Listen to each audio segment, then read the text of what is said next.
Seguimos con algunos de los teólogos.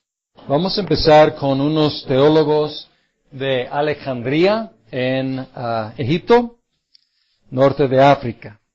Primero Clemente. Ya conocimos a Clemente de Roma, ¿se acuerdan? Ahora vamos a conocer a Clemente de Alejandría.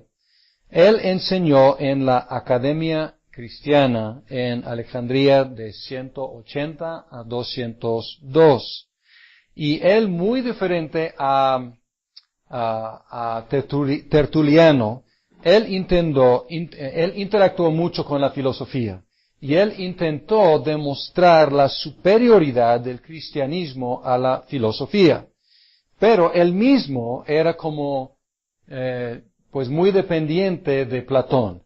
Entonces era neoplatonista cristiano. Entonces Cristo es mejor, pero dependía mucho de la filosofía platónica. Él se opuso a las herejías, pero se parecía él mismo a los gnósticos por su énfasis en la salvación por medio del conocimiento. Entonces, como podemos ver aquí que, y era una tendencia en Alejandría. Era una ciudad muy cosmopolita, y muchas ideas, muchas corrientes ahí, y había una tendencia de mezclar las cosas. Entonces, un defensor de la fe, pero al mismo tiempo como, pues mezclaba algunas ideas. Él inventó la idea de purgatorio.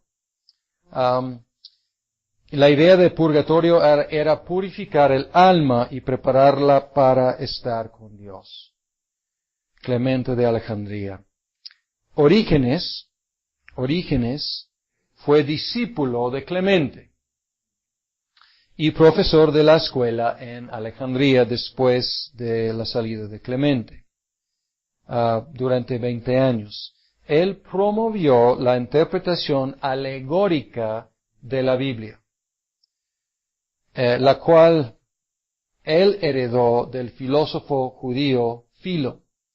Filo era un judío que interpretaba la Biblia así y también utilizaba de Platón y así Orígenes siguió en la misma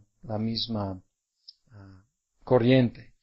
Su papá fue martirizado por su fe cuando era joven, Orígenes. Y Orígenes quería ir a la cárcel para acompañar a su padre en la muerte.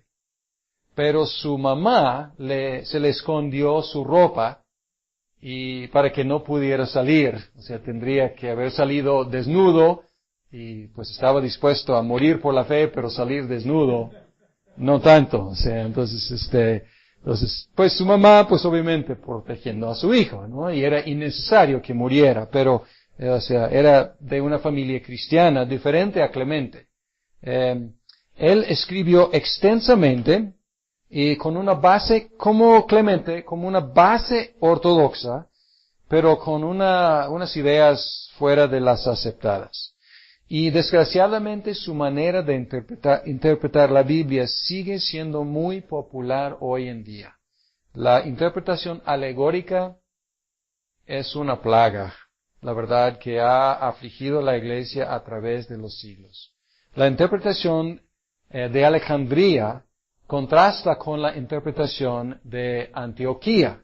La interpretación de Antioquía era interpretación más exegética, o sea, extraer del texto su sentido, tratar de descubrir su sentido original.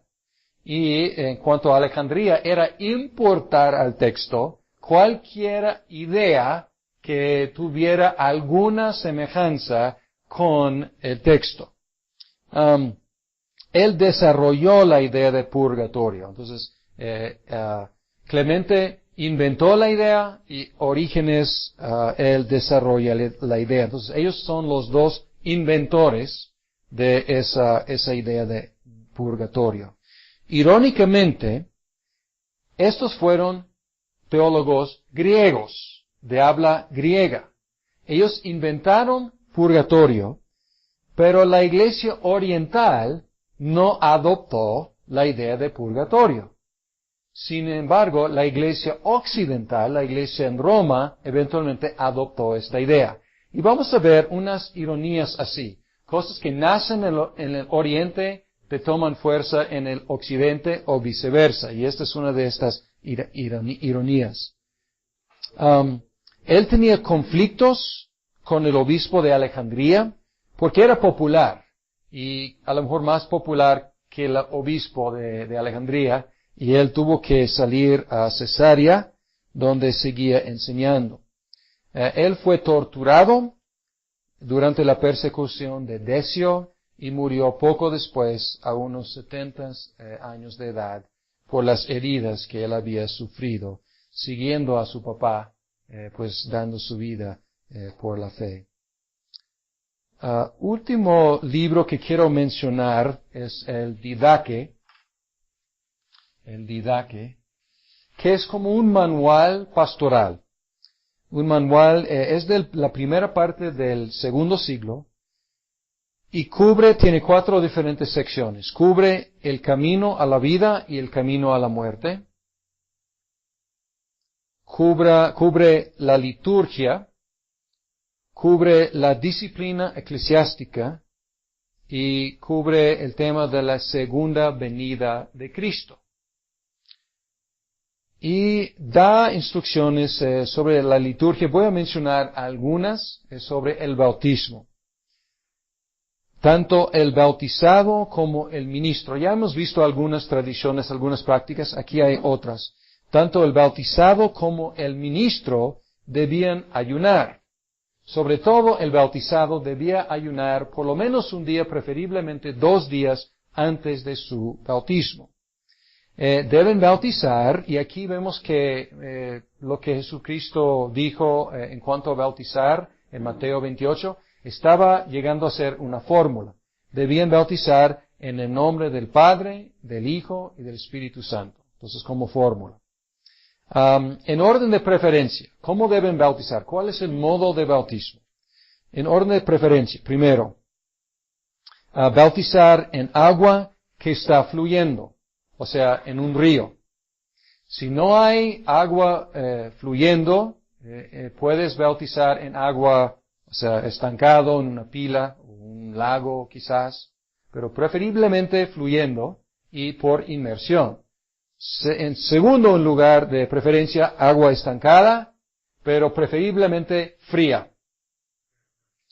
Y si no hay ni agua fluyendo, ni agua fría estancada, pues por aspersión 3 veces.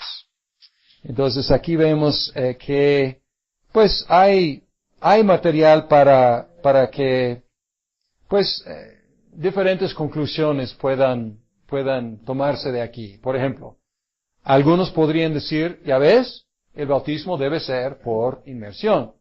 Y otros responden diciendo, pues ya ves, puede ser por otro método. Entonces, aquí hay material tanto para los bautistas, o sea, por inmersión, como para los que usan otro modo. Muy bien. No sabemos quién escribió el Didache.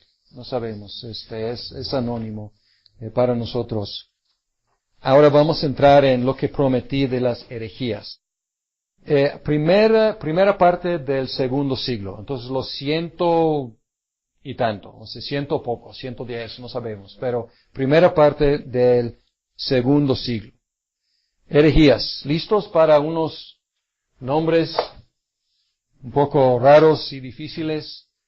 Y aquí entra el diccionario de la teología que está en la biblioteca, porque aquí pueden buscar los nombres de las herejías y tener un buen resumen de ellas. Gnosticismo. Gnosticismo no es tanto una herejía, sino una bola de herejías. O sea, porque no tiene, como otras herejías, unas doctrinas bien definidas. Es un grupo de ideas que tienen cosas en común. Primero es dualista. Y dualista quiere decir que hace una un contraste muy fuerte entre materia y espíritu. Obviamente, materia los puse al revés porque espíritu es mejor, superior, y materia es mala. O sea, en un sistema dualista. También es un sistema, una corriente mística, y enfatiza gnosis. Gnosis, que es una palabra griega que quiere decir conocimiento. Entonces, un gnóstico es alguien que cree en la salvación por medio de conocimiento. Pero en estos sistemas, muchas veces, el conocimiento que necesitas para salvarte es un conocimiento secreto. Es un conocimiento místico. Es un conocimiento espiritual. Es un conocimiento que solamente el élite espiritual puede alcanzar. Los demás pueden ser oyentes, pero nunca van a alcanzar la salvación porque no tienen capacidad de llegar a ese gnosis, ese conocimiento. Entonces podemos ver aquí que hay diferentes estratus y también es una cosa de elitismo.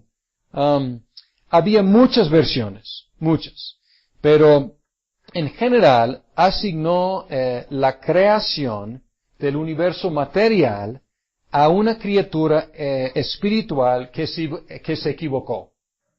O sea, la creación de la materia fue un error. Y hablan de, pues, Dios, y luego de Dios salen criaturas. Y todas son criaturas espirituales. Y pues sale una, y luego sale otra, y luego sale otra, y luego sale otra. Y una de estas quiso experimentar. Y por curiosidad quiso inventar algo nuevo como Dios puede hacer. Y como un experimento que salió mal, el universo. Entonces, universo material. Entonces, ya Dios ya no tiene la culpa, entonces no debemos atribuir a Dios materia, ni la creación de materia, porque materia es mala. Entonces fue un error más, o sea, en la cadena muy removida de Dios, o sea, muy lejos de Dios. Entonces Él no tiene la culpa, fue un error más adelante, quizás en algunas versiones por Sofía, por la sabiduría, que era una creación de una creación de Dios, o sea, lejano de Dios. Los gnósticos participaban en cuanto a cómo vivían. Muchos participaban o muchos vivían como ascéticos. La carne es mala. Entonces, si la carne es mala, ¿qué debemos hacerle a la carne? O sea, golpear, mortificar la carne. Entonces, muchos, la mayoría, eran ascéticos. Pero otros empezaron con la misma idea. La carne es mala, entonces, pues no importa qué hacemos con la carne. Y ellos vivieron en el libertinaje. Entonces, polos opuestos, algunos mortificándose y otros dando, rienda suelta a sus pasiones porque materia y espíritu no están conectados. Entonces, lo que se haga con la materia no puede afectar el espíritu. Era la idea de los libertinos. Probablemente en Colosenses 2:8 podemos detectar unas ideas primitivas gnósticas. El gnosticismo no tomó mucha fuerza hasta como el segundo siglo, pero podemos ver que estaba como empezando a echar raíces en el primer siglo, aún en el tiempo de Pablo. Colosenses 2:8. Dice Pablo,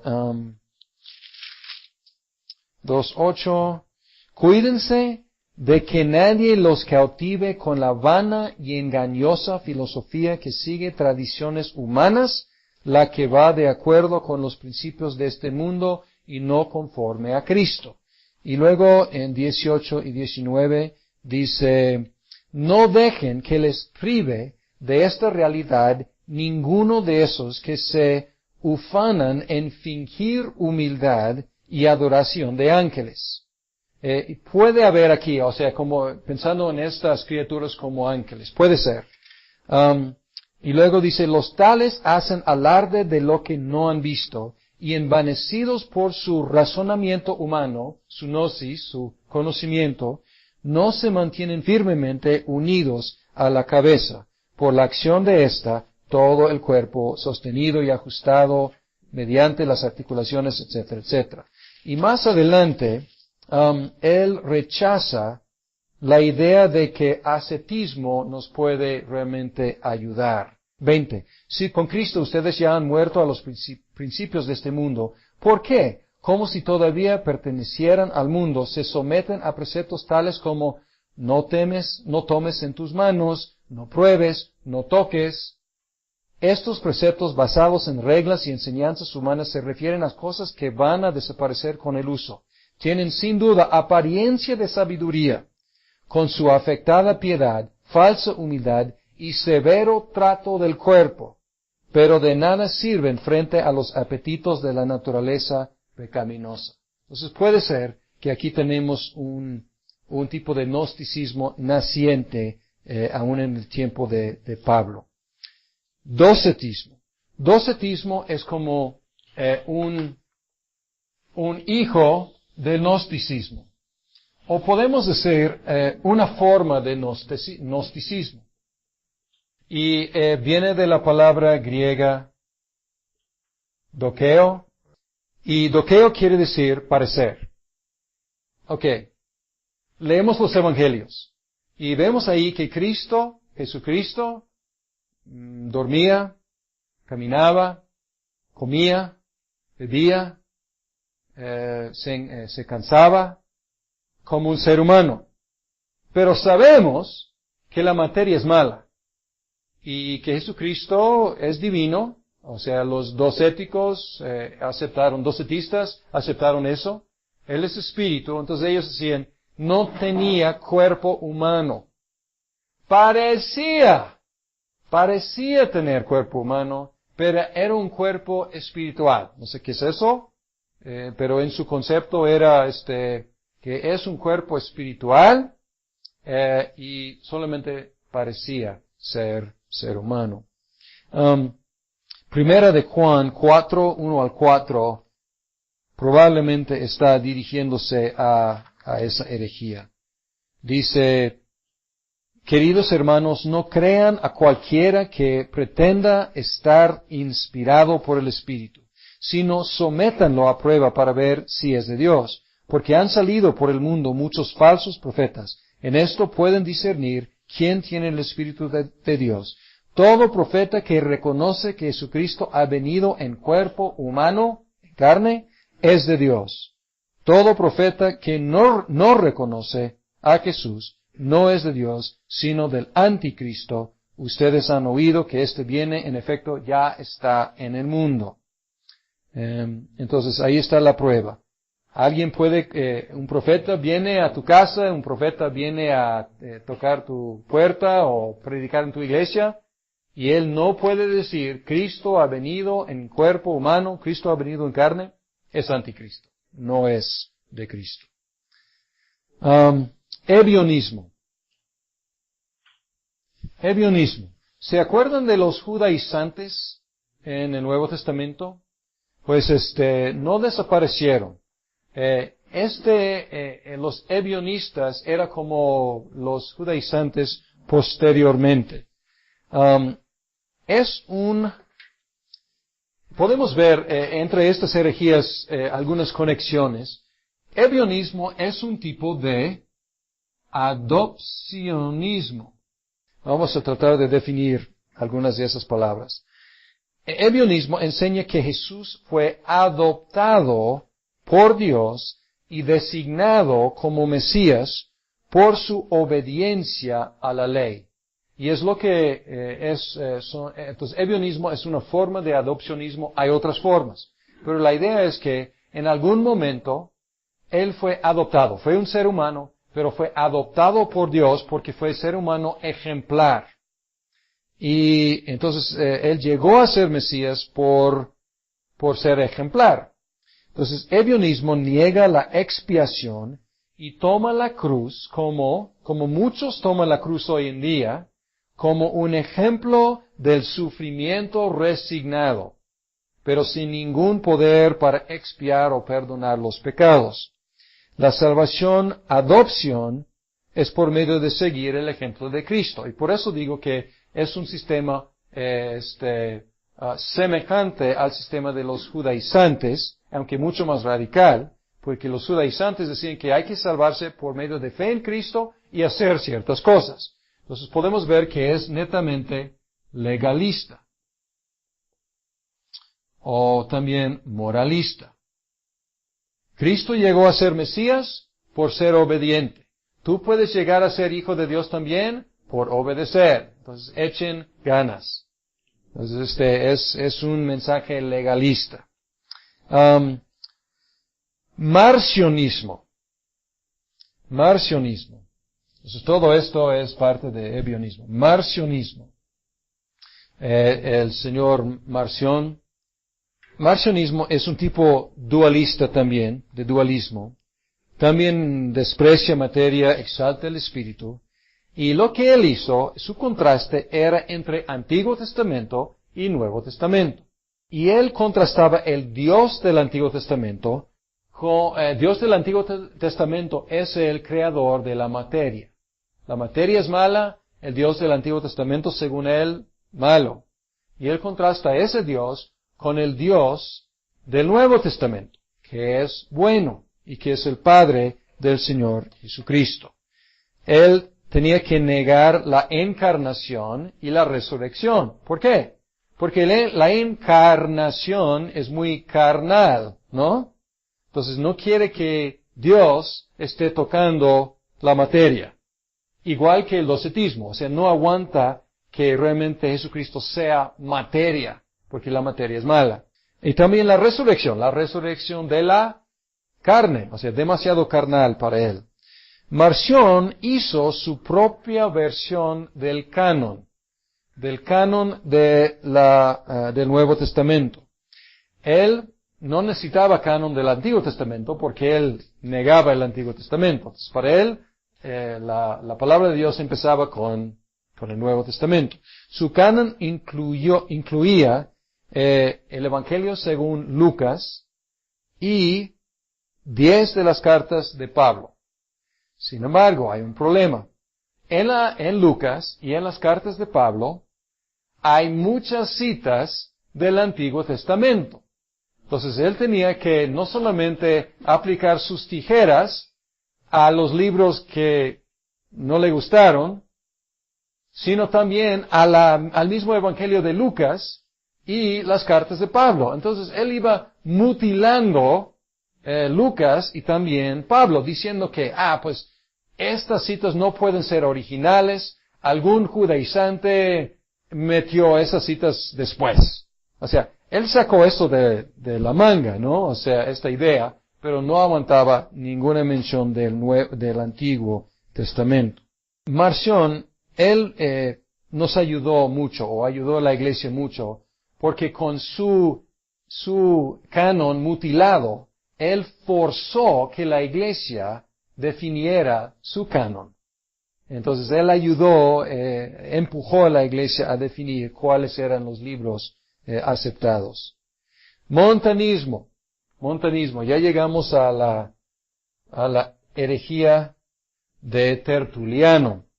Y aquí, como digo, está categorizada como herejía, pero van a ver que no es tan radical porque no está negando ninguna doctrina cardinal de la fe cristiana.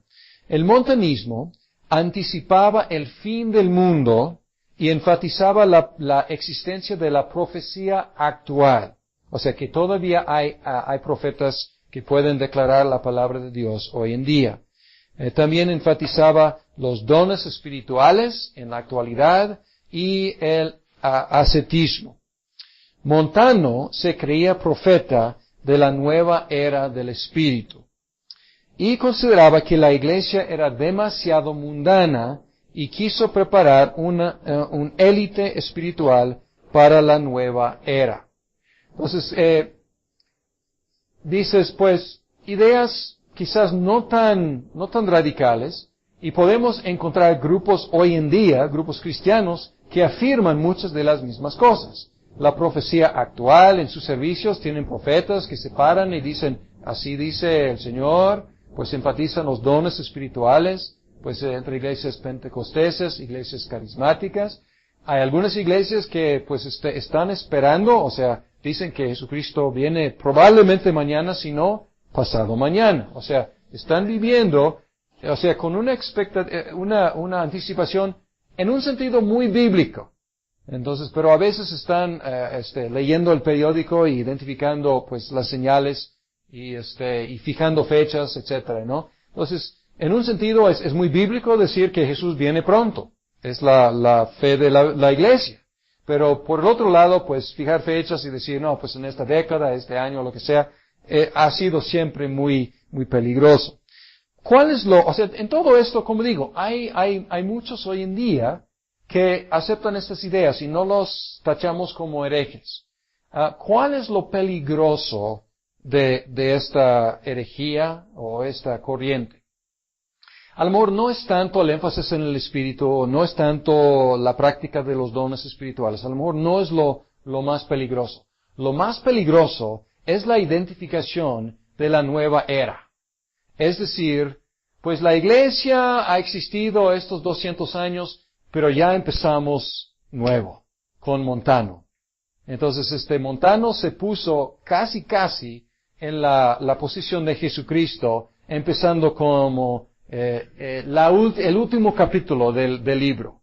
Cuando, pues, en la Biblia, Jesucristo es la última palabra de Dios. Entonces ya, o sea, esto es lo peligroso. Como descartar la iglesia, que fue fundada por Jesucristo, y decir, no, ya ha llegado conmigo la nueva era del Espíritu. Ya de ahora en adelante es otra cosa. O sea, esto es lo muy peligroso.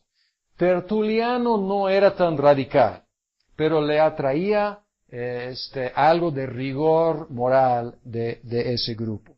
Pero descartar la iglesia, ahí está el problema más fuerte. Y podemos ver hoy en día, algunos descartan la iglesia porque ven a la iglesia y dicen, no, es una cosa muy humana, hay mucha corrupción, hay muchos problemas, cosas que no podemos negar, desgraciadamente. Sin embargo, su conclusión es, yo me aparto y conmigo, y otras personas tan espirituales que como yo, vamos a empezar algo nuevo. Entonces ahí está el peligro del montanismo. Novacionismo. Ya mencioné qué es, ¿no? Novacionismo rehusó readmitir en la iglesia los que habían negado a Cristo bajo la persecución de Decio. Y provocó una división que duró hasta el siglo VI. Entonces Cipriano no tuvo éxito en vencer el novacionismo, siguió otros siglos más.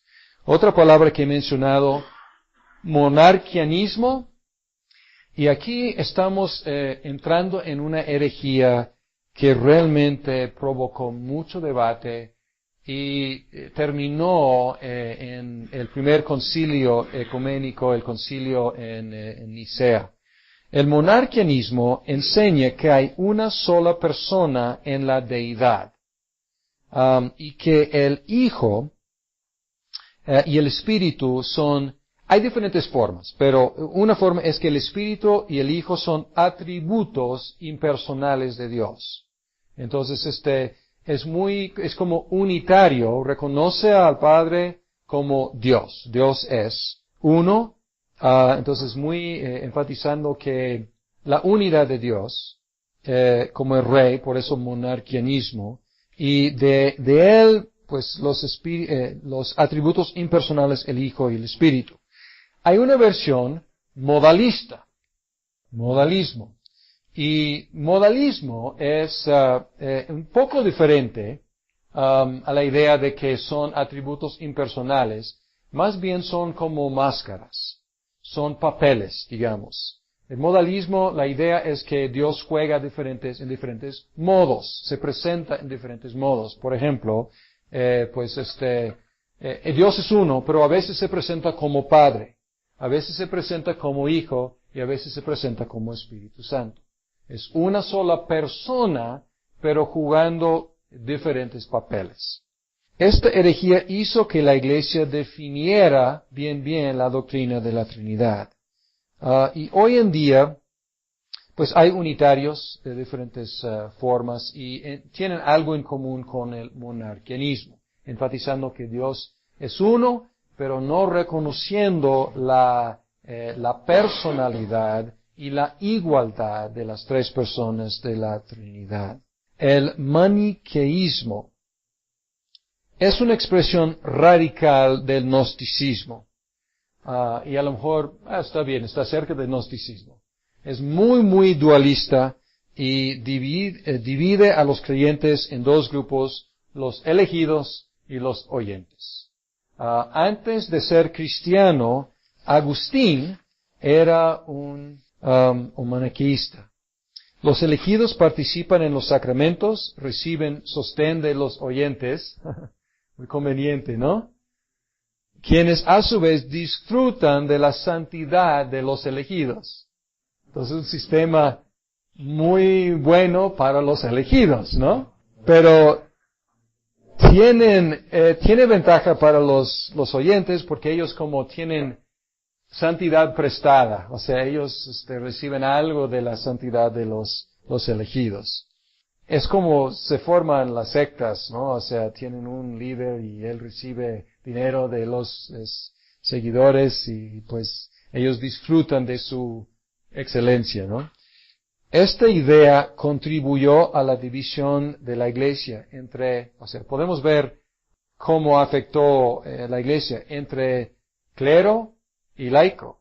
Entonces, pues podemos ver que es una idea, decimos, pues es una idea ridícula, pero tuvo efecto en la Iglesia, el clero y los laicos, y la exaltación del clero como los más cercanos a Dios y los intermediarios entre los laicos y Dios. Entonces, es una idea, pues, en fondo maniqueísta. O sea, cuando la gente me dice a mí, por ser ministro, cuando dice a mí, pues ora por mí porque Dios sí te escucha a ti.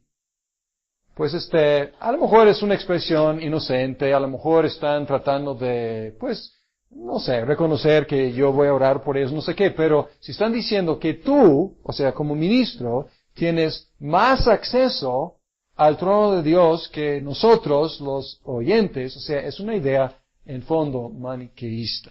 Bien, vamos a hablar ahora del canon del Nuevo Testamento. Hemos mencionado que Ireneo y también él tenía la idea de canon y también Marción empujó a la Iglesia a definir el canon. Vamos a hablar del desarrollo del canon del Nuevo Testamento. ¿Qué es canon? La palabra canon significa regla o norma.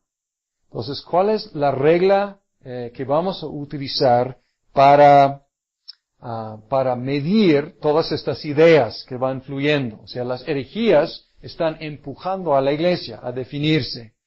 La idea del canon no era nueva, puesto que los cristianos heredaron el canon de los judíos. Lo que es el Antiguo Testamento, pues es un canon, es una regla.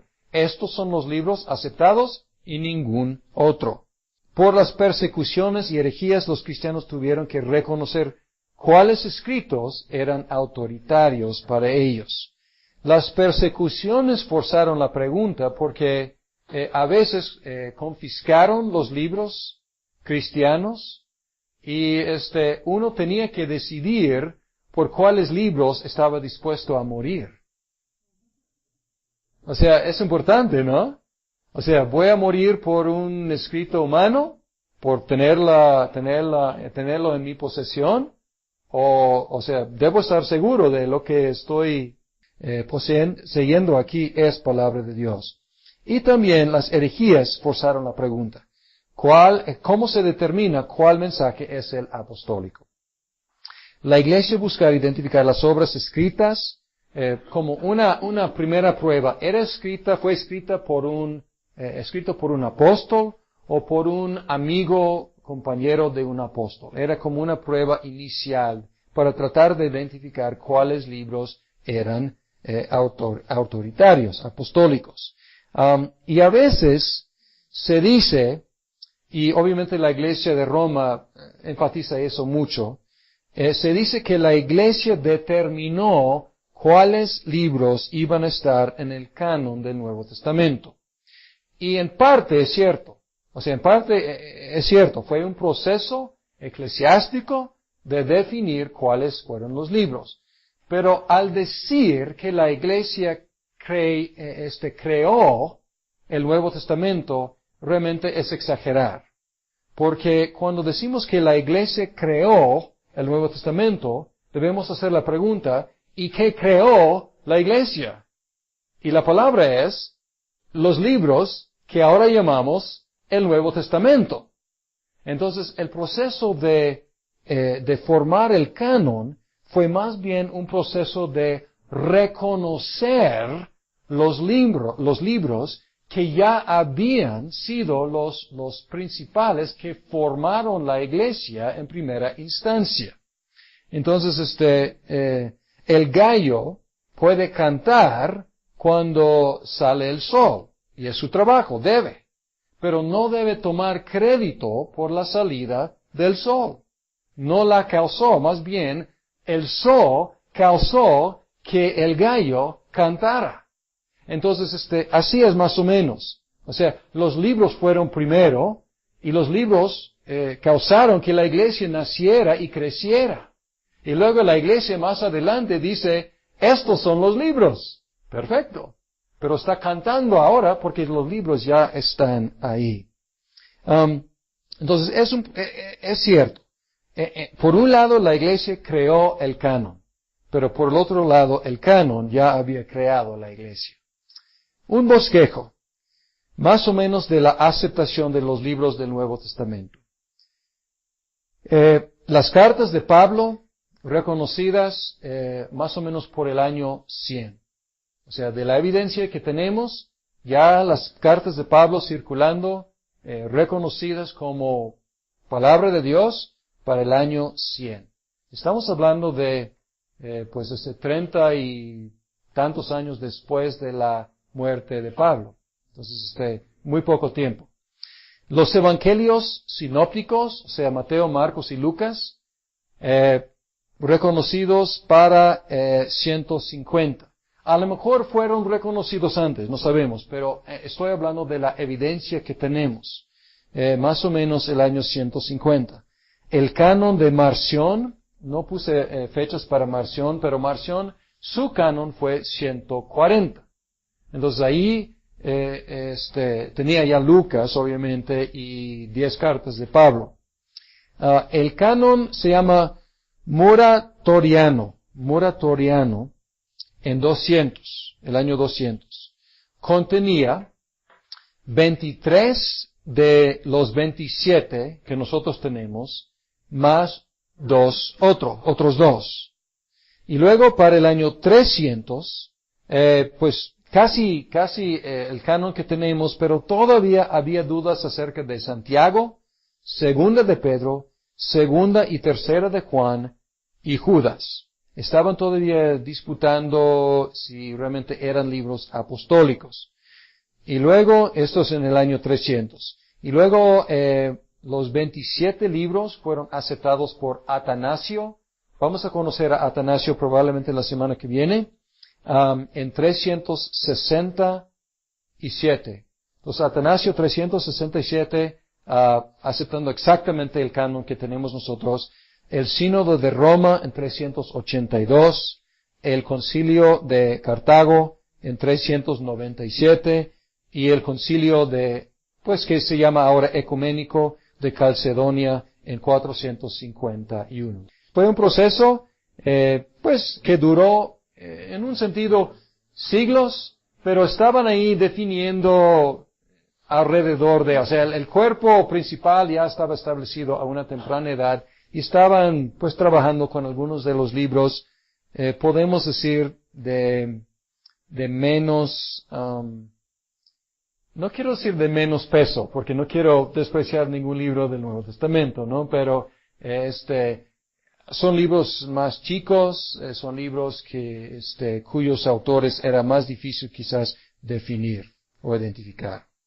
Vamos a terminar hoy con mencionar algunos movimientos, y con estos movimientos terminamos la iglesia perseguida, y luego en 8 días podemos entrar en la iglesia imperial.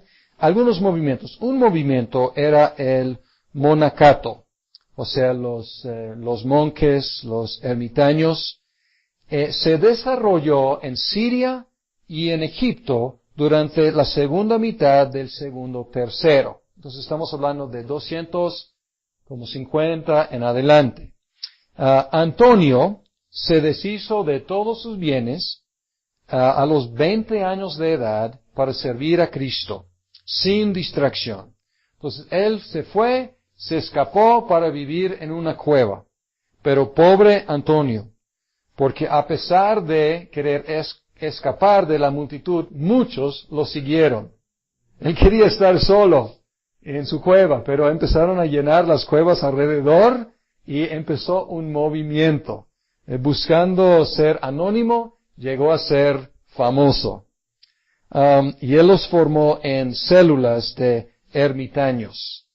Se desarrolló en diferentes formas, en diferentes lugares. Había algunos ermitaños de los pilares, y construían pilares y se sentaban encima del pilar todo el tiempo. Años ahí, sentados ahí. A lo mejor yo creo que tenían que subir comida, pero ahí estaban, para apartarse del mundo. Luego más adelante, después podemos ver que en Europa sobre todo, pues vamos a ver que se formaron en conventos y en monasterios, pero al principio eran cuevas, en pilares, en desierto, ahí en Egipto o en Siria. Otro movimiento era el movimiento del reconocimiento de los mártires. Los mártires llegaron a ser héroes de la fe, y hasta la fecha son héroes para nosotros. Pero empezaron a atribuirles milagros. Y con la introducción de muchos expaganos en la iglesia, empezó la veneración de los mártires y empezó con visitar sus tumbas y lo que llegó a ser peregrinaciones después. Empezaron a ofrecer oraciones a ellos, o por lo menos por medio de ellos, por su santidad superior. La idea era recurrir al más santo para que él intercediera a Dios por ti. Y empezaron a hacer peregrinaciones a sus tumbas. Entonces podemos ver aquí que los inicios de lo que llegó a ser el culto a los santos. Empezó a lo mejor admirando a los mártires y luego venerando y luego pidiendo intercesión, orándoles a ellos. A finales del siglo III, los misioneros empezaron también a adoptar y a cristianizar prácticas paganas para ganar a los paganos. Pero esta práctica produjo confusión y sincretismo. Sincretismo es, unir dos cosas que realmente no tienen nada que ver, ¿no? Vemos cosas sincretistas en nuestra cultura, podemos pensar en ciertas prácticas, ¿no? O sea, las fechas, digamos, de la Navidad, o sea, es una cosa sincretista. Aprovechar una fiesta pagana y ahí fijar el nacimiento de Cristo. Cosas así, que a lo mejor es inocente, algunas de las cosas inocentes y otras cosas no tan inocentes. Entonces empezó a confundir a la gente. Otra cosa que ya mencioné es el gobierno obispal se solidificó y empezaron a identificar diócesis dirigidas por los obispos. Entonces ya empezaron a identificar su territorio. Todavía el obispo de Roma no dominaba, pero disfrutaba de un alto estatus por estar en la capital. Y en 8 días vamos a ver que llega Constantino y cambia la capital a otro lado, y con eso empezamos la época de la Iglesia imperial, y también empezamos con una nueva era en la Iglesia occidental y también en la Iglesia oriental.